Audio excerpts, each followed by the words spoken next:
So today is September 3, 2023. Nakakatuwa kasi tingnan ninyo, oh, ang dami-dami niyang bulaklak. Ayan, ang daming bulaklak ng ating mga dragon fruits. As you can see, itong mga dragon fruits ko ay 2 years na to.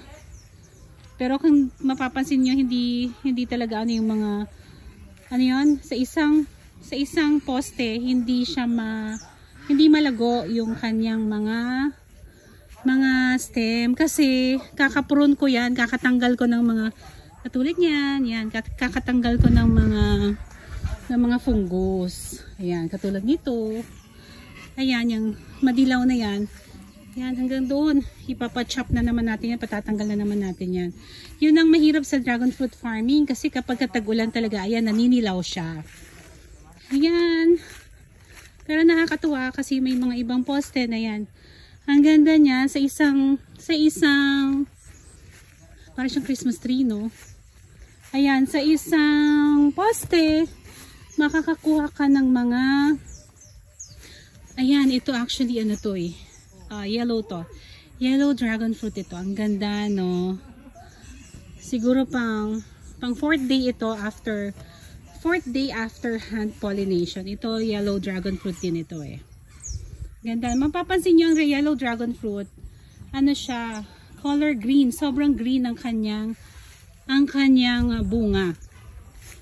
Ayan. Kapag ka naman red Moroccan, yan. Ito yung red Moroccan. Yung kanyang fruits ay mapapansin ninyo ito. Kanyang flower ay merong tinge ng parang purplish. Diba? Ayan. Nakakatuwa kasi sa isang poste, ayan, pwede kang magkaroon ng 1, 2, 3, 1, 2, 3, 4, 5, 6, 6 na bunga sa isang poste. Ito, tingnan nyo to.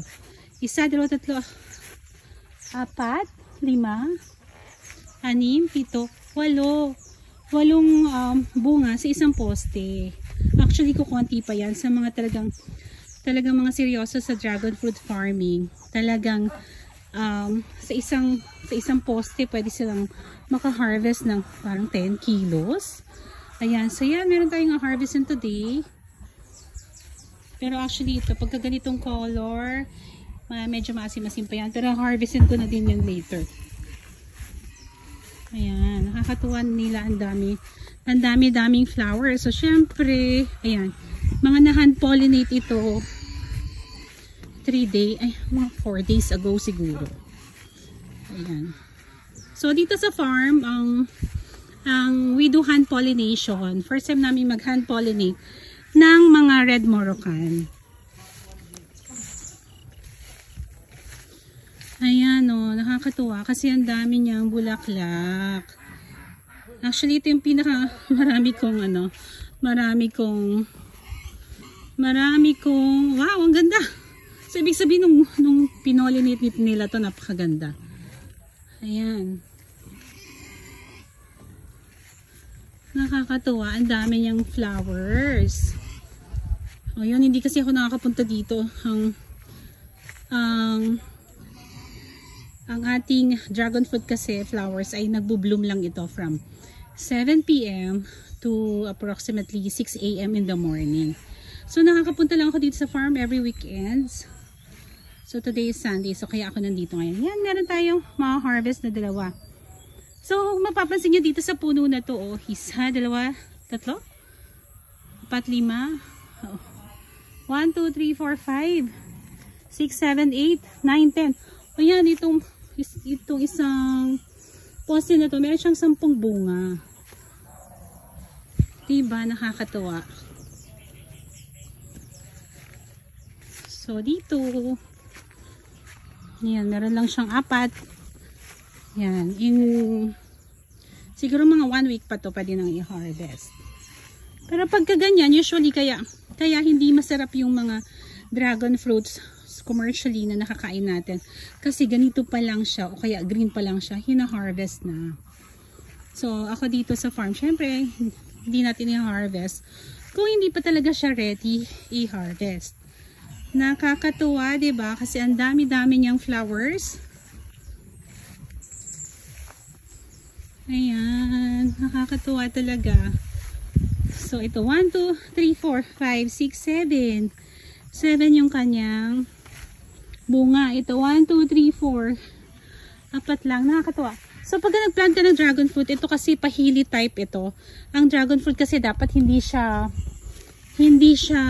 masusok ng water.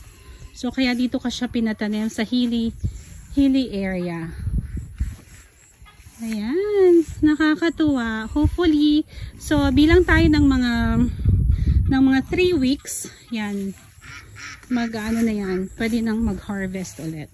Nakakatuwa ito kasi meron pa tayong mga, ayan, mga pa-start na nagbo-bloom, na mga buds na magbo-bloom soon. Kasi ang dragon fruit, ang season kasi ng dragon fruit ay nag-start siyang dito sa lugar ko. Depende kasi sa lugar mo. So ako dito, nag-start siya April siya nag-start magbunga, tapos actually until ano yan November, September, October, November may ma-harvest ka pang dragon fruit. Pero depende yun sa lugar mo, ha. Kasi may mga lugar na mainit. Kapag yun sobra init, mas madami kang harvest ng dragon fruit. So dito kasi sa area namin medyo nag-uulan na dito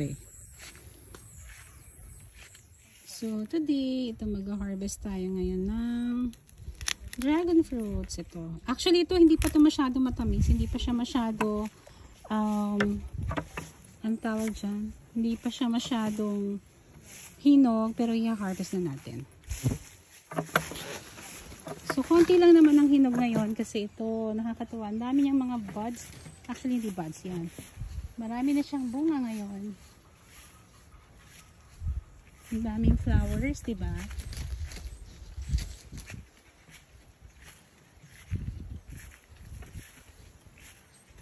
Yan. So, i-harvest lang natin yung pwede nang i-harvest. Katulad nito, harvest ko na yung isa. Tapos, ayun. Harvest na rin natin yung dalawang yun.